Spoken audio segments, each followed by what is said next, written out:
wasukukihima lan sigar-sigarane akibai.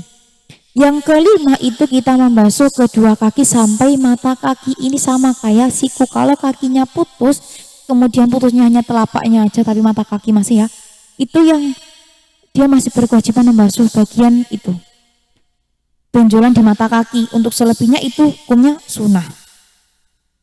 Kemudian untuk telapak kaki dan itu apa?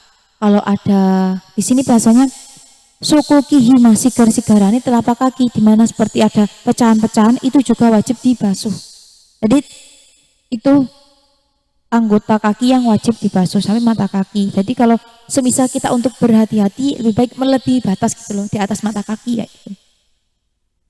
Terus kalau kita wudunya pakai kolah, pasti itu kita menyiram kakinya, membasuhnya itu pakai gayung kan, pakai gayung. Itu jangan cuma yang di depan tapi juga di bagian belakang. Kadang kalau kita tuh pakai gayung, kita tuh nyiramnya cuma bagian kaki yang depan doang, yang belakang tuh enggak. Padahal yang belakang tuh juga sama-sama anggota kaki. Jadi kalau kita menyiramkan air dari arah depan, yang belakang tuh belum tentu kesiram. Jadi harus ngiter.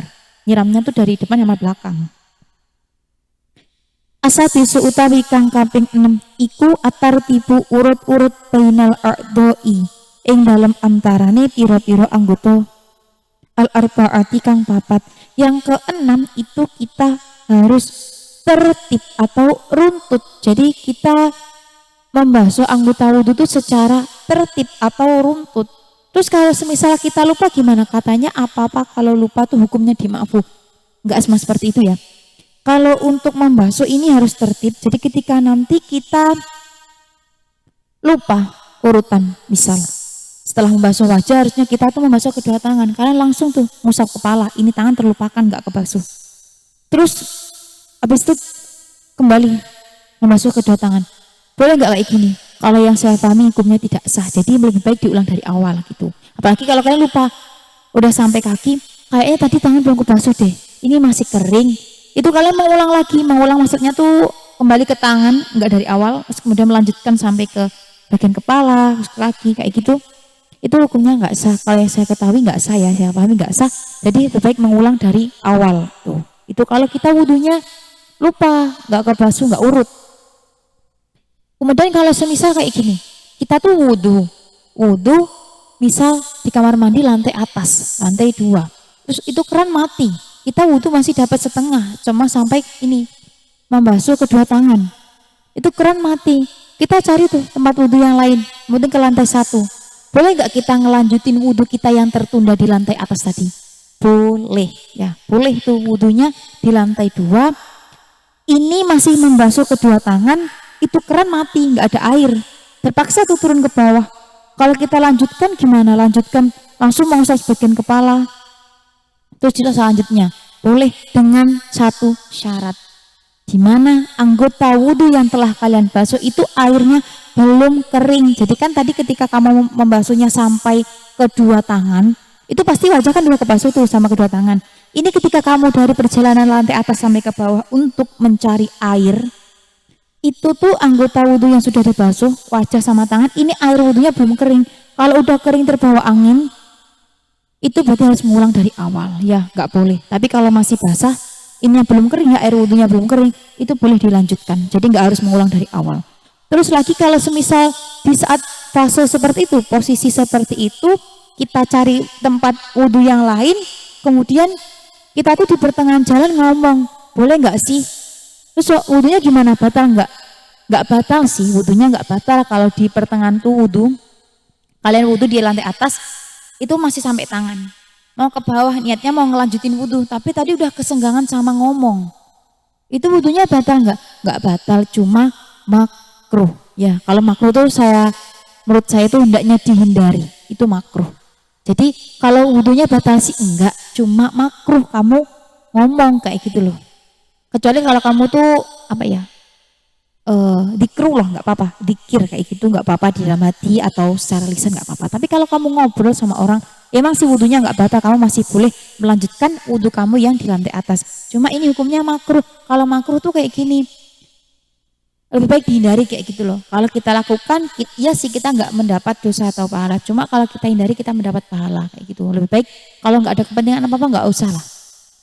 tahan sampai ke tempat wudhu, atau kalau gitu ngomong nggak apa-apa, mending diulang wudhunya kalau saya seperti itu ya. Kalau batalnya sih enggak batal, cuma itu hukumnya makruh.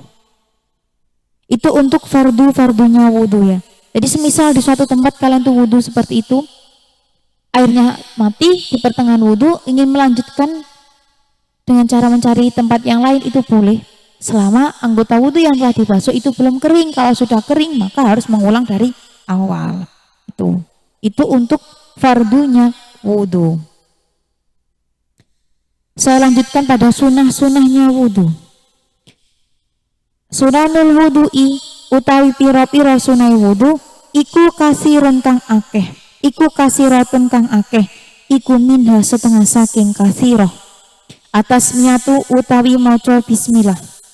Yang pertama dari sunnahnya wudhu itu kita membaca bismillah. Bismillah itu bacanya sunnah kayak gitu.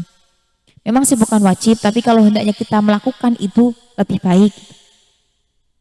Kalau semisal wudhu kan baca bismillah biasanya di telapak tangan tuh. Kalau lupa gimana? Di pertengahan boleh nggak kita baca? Boleh kalau dibaca. Kalau ingatnya belum baca bismillah tuh pas di akhir wudhu udah hampir selesai, pasti basuhan kaki per kaki. Boleh nggak kita baca? Mending kalau di akhir sudah hampir selesai, nggak usah dibaca, jadi nggak usah baca bismillah, lanjut aja. Sunnah wudhu yang kedua, asani utawi kang kaping pindho iku wasrul kafaini, basuh epek-epek loro, qabla idkholihima, ing dalem sadurunge manjingake kafaini al ina'a ing wadah. Yang kedua itu sunnah dari wudhu adalah membasuh kedua telapak tangan sebelum memasukkannya ke wadah. Ini kalau yang wudhunya dikolah ya. Kalau wudhunya dikolah itu sunnahnya membasuh kedua telapak tangan sebelum dimasukkan. Jadi kita ambil air tuh pakai gayung, baru kita masukin ke kolah itu. Membasuh atau ambil pakai tangan. Kalau memang itu kolahnya besar ya, melebihi dua dirok gitu. Itu untuk sunnah wudhu yang kedua. Asali suutawi kang kaping telu iku asiwaku siwakan. Kemudian sunnahnya wudhu lagi, kita bersiwak sebelum wudhu, kita lakukan siwakan. Ar-rabi'u utawi kang kaping papat iku al-madmadatu, kekemu. Yang keempat sunnahnya wudhu itu kita berkumur. Makanya tadi fardunya wudhu cuma ada 6. Berkumur itu enggak termasuk fardunya wudhu tapi sunnah. Jadi kalau semisal bulan puasa atau kalian puasa sunnah, takut berkumur, kayaknya takut ini nanti ketelan airnya, itu lebih baik gak usah berkumur, langsung jadi setelah basuh kedua telapak tangan langsung tuh basuh wajah, wudhu di skip, dilewati. Kalau memang itu khawatir takut adanya air tuh sisanya ketelan gitu, karena madoh berkumur itu sunnah, jadi boleh dilewati.